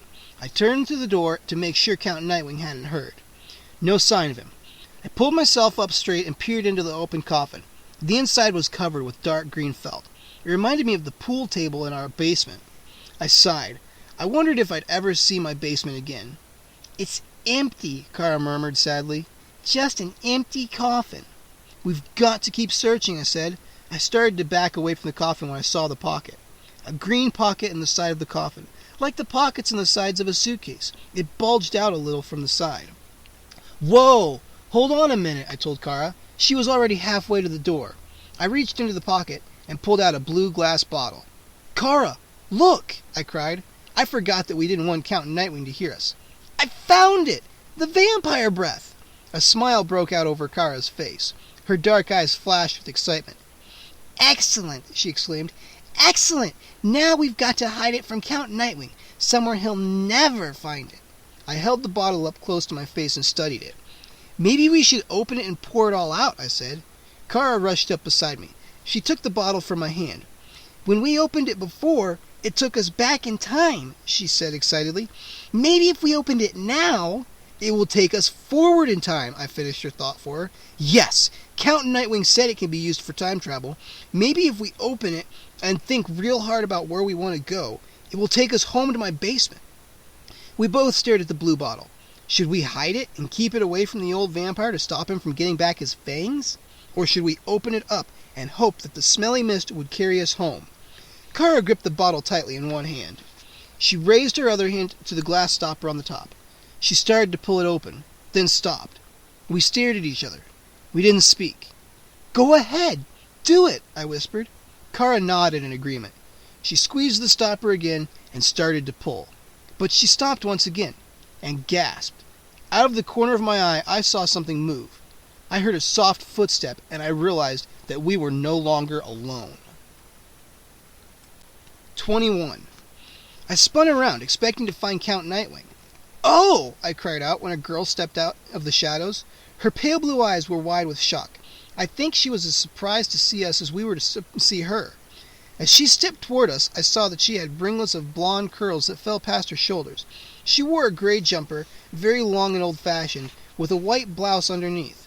She's about our age, I realized, but definitely from a different time. She stopped several coffins away. "Who are you?" she asked, eyeing us suspiciously. "What are you doing here?" We don't really know," I stammered. "We know who we are, but we don't really know what we're doing here," Cara corrected me. "We got here by accident," I added. The girl's confused expression didn't change. She tucked her hands into the pockets of her jumper. "Who are you?" Cara demanded. The girl didn't answer right away. Keeping her distance, she continued to study us with her pale blue eyes. "Gwendolyn," she said finally. "My name is Gwendolyn." "Are you one of them?" The question popped out of my mouth. Gwendolyn shuddered. "No," she answered quickly. Her mouth curled into an angry sneer. "No, I hate them," she declared. "I hate them all." Cara shifted her weight tensely. I could see that she was really nervous. She handed the bottle of vampire breath to me. The bottle felt cold and damp from Cara's hands. I lowered it to my side, out of Gwendolyn's sight. "Do you live here?" Cara asked Gwendolyn. "Are you related to Count Nightwing?" Gwendolyn's sneer grew more bitter. "No," she choked out. Tears welled in her eyes. "I'm a prisoner here. I'm only 12, but they treat me as a slave." She let the tears run down her pale cheeks. "A slave," she repeated in a trembling voice. "Do you know what they force me to do? Clean and polish their coffins night and day." "Yuck!" Cara murmured. Gwendolyn sighed. She brushed her blonde ringlets off her face and wiped away a tear. "Night and day. There are a dozen coffin rooms in this castle, all filled with row after row of coffins, and I must keep them smooth and shiny and clean for the vampires." "What if you refuse?" I asked. "What if you tell Count Nightwing you won't do it anymore?" Gwendolyn uttered a dry laugh. "He'll turn me into a vampire." She shuddered again. "I'd rather clean their coffins," she murmured bitterly. "Can't you escape?" I asked. Another dry laugh escaped her lips. "Escape? If I did, they would track me down. They would turn into bats and fly after me, and they would drink my blood until I was one of them." I swallowed hard. I felt so bad for her. I didn't know what to say. "We don't belong here," Cara told her, glancing to the door. "Count Nightwing brought us here by accident. Can you help us? Is there any way for us to escape?" Gwendolyn lowered her gaze to the floor, thinking hard. "There may be a way," she said, finally, "but we'll have to be very careful. If he catches us—" "We'll be careful," I promised. Gwendolyn glanced to the front of the room. "Follow me," she whispered. "Hurry! It's almost dawn. If the vampires return and see you, it will be too late. They will pounce on you and drink your blood. You'll never see daylight again." She led us into the hall. Clinging to the wall, we stopped and looked in both directions. No sign of Count Nightwing, but we knew he was nearby, searching for the bottle of vampire breath. The bottle I held tightly in my hand. "This way," Gwendolyn whispered. We followed her through another door. It led to a narrow stairway. Gas lamps on the wall cast a dim glow, lighting the stairs as we made our way down. We found ourselves in a long, twisted tunnel. Gwendolyn led us through it, walking rapidly, silently. The tunnel was so narrow we had to walk single file. It twisted and curved and took us down deeper into the castle. "Is there really a way out down here?" Cara asked Gwendolyn. Cara's voice echoed in the narrow tunnel. Gwendolyn nodded. "Yes, follow me. There's a secret exit through the castle cellar." Our footsteps thudded on the hard tunnel floor. Up ahead of us, Gwendolyn's blonde hair glowed like a torch leading the way. The way to freedom. The way to safety. I leaned close to Cara and whispered, "This is great! We're getting out of here, and we're taking the vampire breath with us." Cara raised a finger to her lips. "We're not out yet," she reminded me. The tunnel emptied into a huge, dark cellar. Gwendolyn pulled a flaming torch off the wall and carried it high in front of her to light our way. "Follow me," she whispered. "Hurry!" The flickering torch cast a narrow path of light through the cellar. I couldn't see anything on either side of us. Total blackness. Gwendolyn led us deeper into the darkness. It smelled damp and sour down here. Somewhere in the distance I heard water dripping. Cara and I huddled close together, trying to stay in the light of the torch. I squeezed the bottle of vampire breath tightly in my hand. Gwendolyn stopped so suddenly we nearly walked into her. She turned slowly. The torchlight revealed a smile on her face. "Are we here?" Cara demanded. "Where is the door?" "Yes, we're here," Gwendolyn replied in a whisper. "We're all alone here." "Huh?" I cried. I didn't understand. "I have you all to myself here," Gwendolyn continued. Her smile grew wider. Her eyes were half shut. "We won't be interrupted by Count Nightwing or the others." "But where do we escape?" I demanded. Gwendolyn didn't reply. Why have we stopped here?" Cara cried. "I'm so thirsty," Gwendolyn hissed. "So thirsty." As she lowered the torch, I saw a long, pointed fang slide down her chin. "I'm so thirsty," she sighed. "So terribly thirsty." She grabbed me by the shoulders, and I felt the scratch of her fangs against my throat. 22. "No!" I screamed. I grabbed her arms and shoved her off of me. "No! Get away! Get away from me!" I howled. Her eyes flashed excitedly. Saliva dripped from her pointed fangs. "So thirsty," she hissed. "Get away! Get away!" I pleaded. "You want to escape, don't you?" she teased. "This is the only way to escape." She tossed back her head and opened her mouth wide. Then she dove for me. "No way!" I cried. I ducked away. Her long curly hair slapped against my face. I staggered back, caught my balance. She prepared to attack again. "Freddy, the vampire breath!" Cara cried. "Use the vampire breath. Maybe it will take us to the future." "Huh?" I had forgot I had it in my hand. "So thirsty," Gwendolyn murmured, licking her dry lips. "So thirsty." I raised the vampire breath high. The blue glass bottle caught the light from the torch. Gwendolyn gasped and drew back in fear. I grabbed the top and started to pull. "No, please," Gwendolyn begged. "Put that down. Don't open it. Please, don't open it." I squeezed the glass top and pulled open the bottle. 23. Nothing happened. All three of us stared at the open blue bottle in my hand. "It takes a few seconds," I told Cara. My voice came out high and shaky. "Remember? Back in my basement, it took a few seconds. Then it came whooshing out." Gwendolyn's eyes were wide, locked on the bottle. We stared in tense silence. A few seconds went by. Then a few more seconds. Gwendolyn broke the silence with a gleeful laugh. "It's empty," she declared through her laughter. "The castle is filled with empties. There's a whole room of them over there." She pointed into the darkness. I raised the bottle to my face and squinted inside. Too dark to see anything. But Gwendolyn was right. It was definitely empty. I let it fall to the floor. Gwendolyn's grin was so evil in the shadowy light from the torch. I tried to back away, but I bumped into a stone column. Trapped. As she grinned so hungrily at me, Gwendolyn's fangs shone in the pale light. "So thirsty," she whispered. "Freddy, don't run away. Help me. I'm so thirsty." "I'm thirsty too," a voice boomed from behind me. I spun around to see a flash of orange torchlight. The light bounced toward us, and inside it I saw the angry face of Count Nightwing. He floated to us. His eyes narrowed at Gwendolyn. Her mouth dropped open. She raised both hands in front of her as if to shield herself.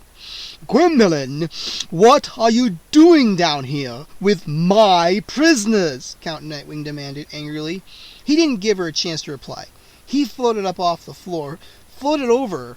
His cape floated out like bat wings. His silvery eyes locked on hers, and he opened his mouth in a furious hiss. Gwendolyn's fangs glistened wetly in the torchlight. She tossed back her blonde ringlets and, still shielding herself with both hands, hissed up at the old vampire. "Oh, wow," I thought. "They're going to fight." I leaned forward, horrified, but eager to watch. The two vampires floated off the floor. They hissed at each other again, like two snakes about to strike.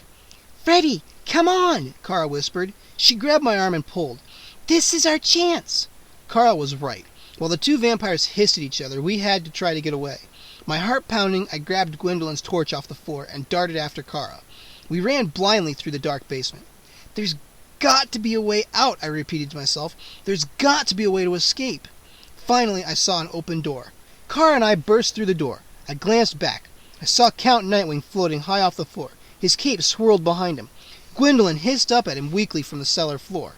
No time to watch their fight. I followed Cara into the room. "Where are we?" I whispered. I raised the torch in front of us. "Wow," Cara murmured as the shelves against the wall came into the light. "I don't believe it." We had found the room of empty vampire breath bottles that Gwendolyn had told us about. Shelves covered every wall from floor to ceiling, and each shelf was crammed with blue bottles. Stacks and stacks of blue glass bottles. "There must be 1,000,000 empty bottles in here," I whispered. We gazed around the room. The bottles sparkled like blue jewels caught in the light from the torch. Cara shook her head hard, as if trying to shake the amazing sight from her eyes.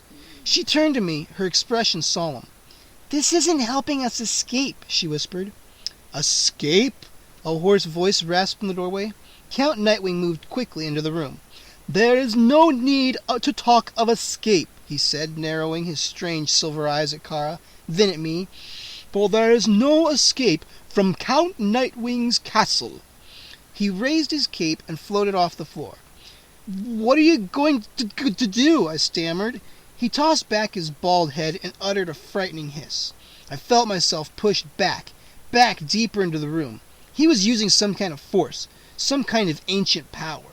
He floated higher. The cape billowed around him. He looked like a frail insect inside a purple cocoon, but I could feel his power, pushing me back, holding me, pushing me. And then, suddenly, I felt him let go. He dropped heavily to the floor. His eyes flashed. He snapped his bony fingers. A thin-lipped smile creased his face. "Yes!" he hissed. Cara and I backed up to the shelves at the far wall. My legs were trembling now. He had gripped me in some kind of ancient force, and now I felt totally shaky. I struggled to catch my breath. "Yes!" he hissed again. "I remember now." 24. Cara and I stared at the old vampire in silence. He turned to the shelves of blue bottles. "This is where I hid my full bottle of vampire breath," he told us. "I hid it here in the empties room. I knew the others would never look here."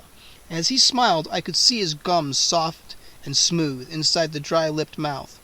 His smile faded, and his silvery eyes narrowed. "I'm so thirsty," he whispered, eyeing Cara and me. "I must find the full bottle, refresh my memory, and get back my fangs." He dove for the nearest shelf and began pawing through the blue bottles. "Which one? Which one?" he muttered to himself. "Thousands of bottles, and only one is full." His small bony hands moved quickly over the shelf. He pushed aside empties, muttering to himself. Bottles crashed to the floor, shattering into pieces. "Cara, quick!" I pointed to the far shelf. "Let's move!" She understood me instantly. We had to find the full bottle first. We had to find it before Count Nightwing did. I dropped to my knees and began sifting through the bottles on the bottom shelf. Empty, empty, empty, empty. I pushed them aside one by one. My fingers moved quickly over the glass tops. I squinted hard in the dim light, searching for the only full bottle. Glass shattered on the hard floor. Bottles rolled and spun all around me. Beside me, Cara worked frantically over a low shelf. "No, no, no, no," she muttered to herself as she moved her hands over the empty bottles. "You two," Count Nightwing called from across the room. "Get away from there!" We ignored him. We kept pawing through the bottles, working faster, desperate to find the full one first. And then my hand landed on it. I sucked in a deep breath when I realized it felt heavier than the others. My hand trembled as I carefully lifted it out from the others. Yes, it definitely felt heavy. Yes, it was still sealed shut. Yes! I found it! I cried, jumping to my feet. "Cara, look! I've got it!" I raised the full bottle up to show it to her, and Count Nightwing grabbed it from my hand. "Thank you," he said. 25. With an eager smile, the old vampire raised the bottle and reached to open it. "No!" I howled. I leaped at him, caught him by surprise. I shoved my shoulder into his chest. He felt light and feathery, as if he had no bones at all. He uttered a startled choking sound. The bottle of vampire breath flew from his hand. I reached out and grabbed it in the air. Holding it tightly in both hands, I backed toward the shelves. Count Nightwing recovered quickly. He narrowed his eyes at me, and once again I felt his strange power holding me in place. "Freddy, you will hand the bottle to me now," he ordered in a soft, calm voice. I didn't move. I couldn't. "Hand the bottle to me now," the old vampire insisted, floating toward me, his bony hand outstretched. "You will hand it to me, Freddy." I swallowed hard. I couldn't give him the vampire breath.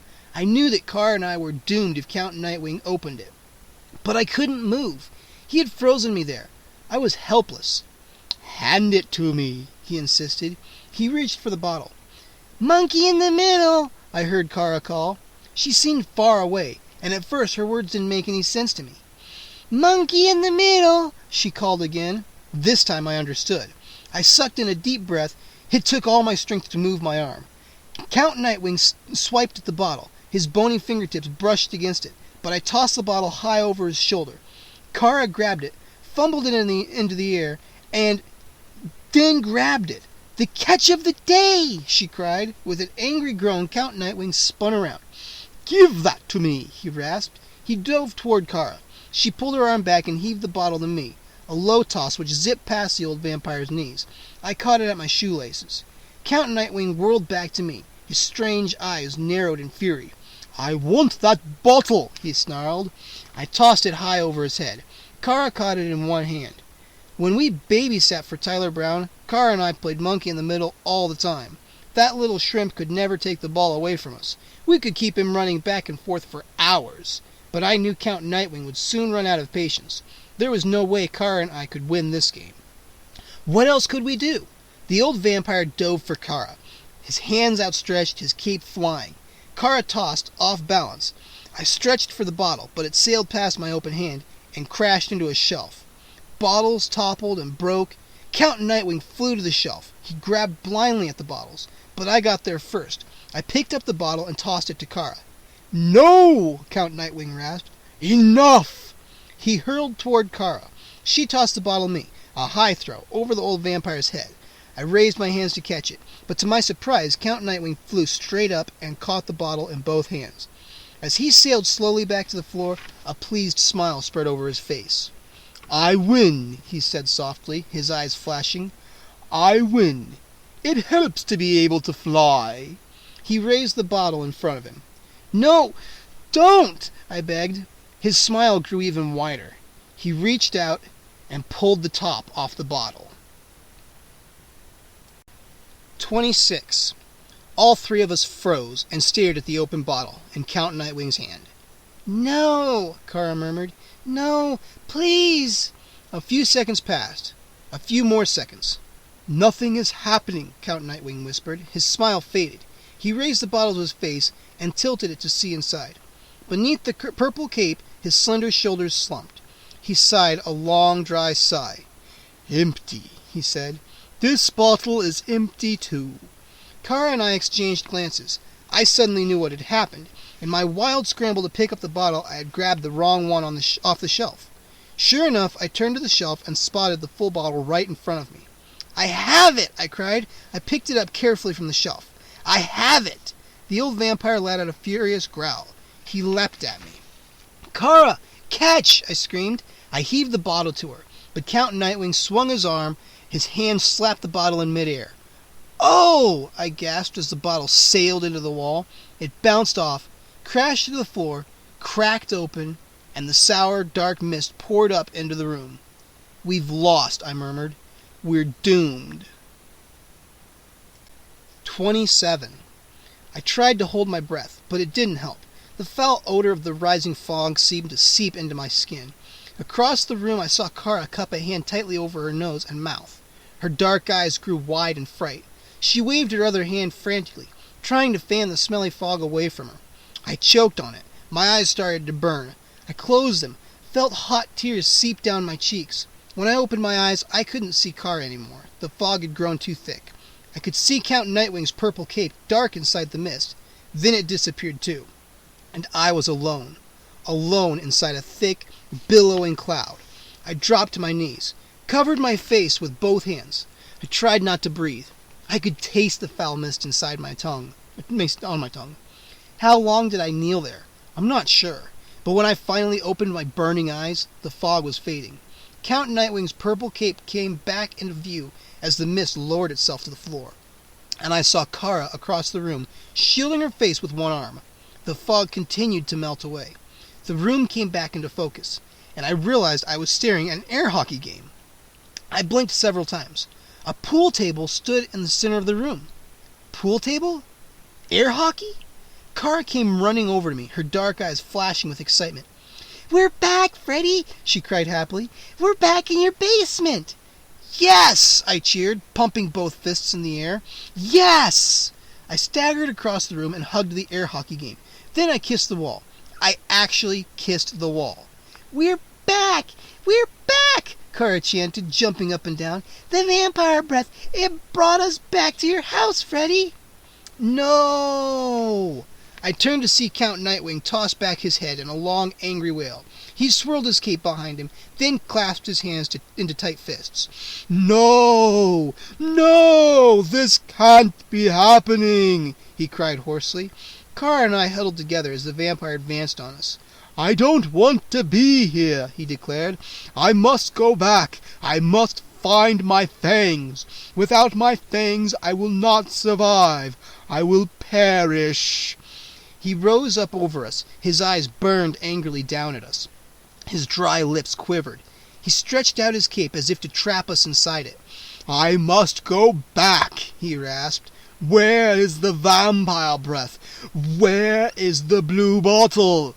My eyes glanced quickly around the room. No sign of it. "It didn't come back with us," Cara announced. The old vampire tossed back his head in another angry wail. Then, raising his cape even higher, he swooped down to attack us. Cara and I staggered back against the pool table. The vampire moved quickly, wrapping his heavy purple cape around both of us. We were trapped, nowhere to move.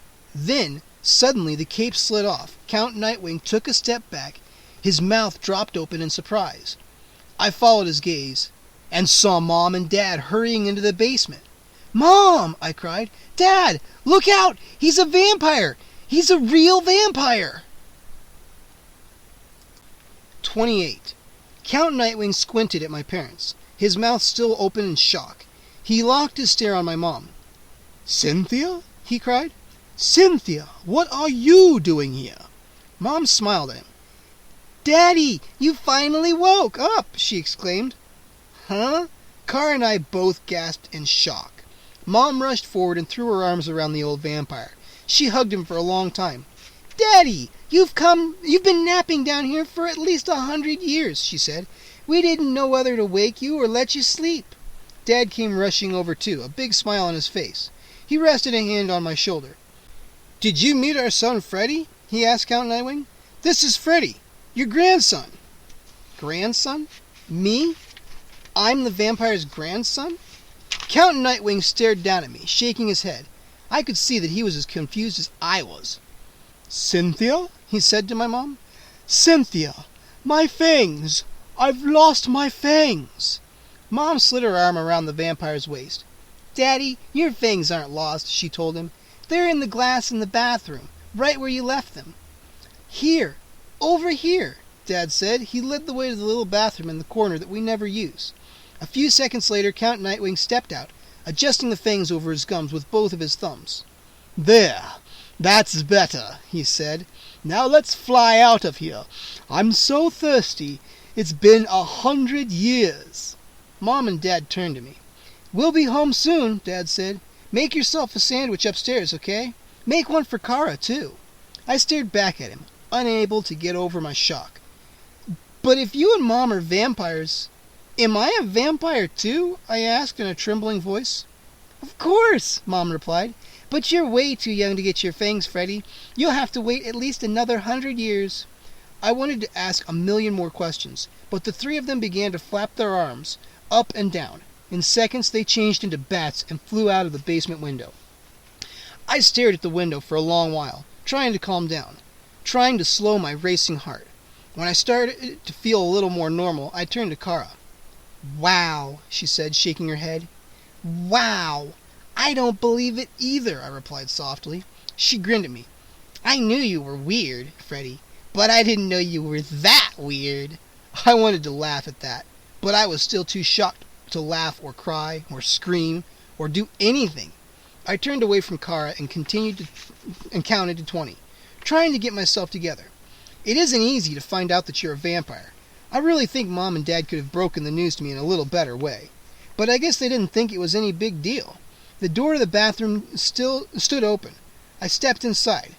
We never used this bathroom, I muttered. We used the one across the basement. Cara followed me in. The mirrored door to the medicine chest was partly open. She pulled it open the rest of the way. The shelves were jammed with all kinds of jars and bottles, strange medicines and tubes of ointments. I saw a green glass bottle on the top shelf. What's that? I wondered. I stretched my hand up to pull it down. But Cara grabbed it first. Give it back, I cried. I shoved her. She shoved me back. She turned the glass bottle in her hand and read the name on the label to me. Werewolf Sweat. Cara, put it back, I ordered. No, really, put it back. Leave it alone. Cara, don't open it. Don't. She teased me. Grinning, she pretended to pull off the top. No, I cried. I swiped at it, tried to pull it from her hand, but I missed and tugged off the top instead. Whoa! Cara cried out as a yellow liquid squirted over both of us. I rolled my eyes. Now what? I cried. Now what do you think is going to happen? Cara replied.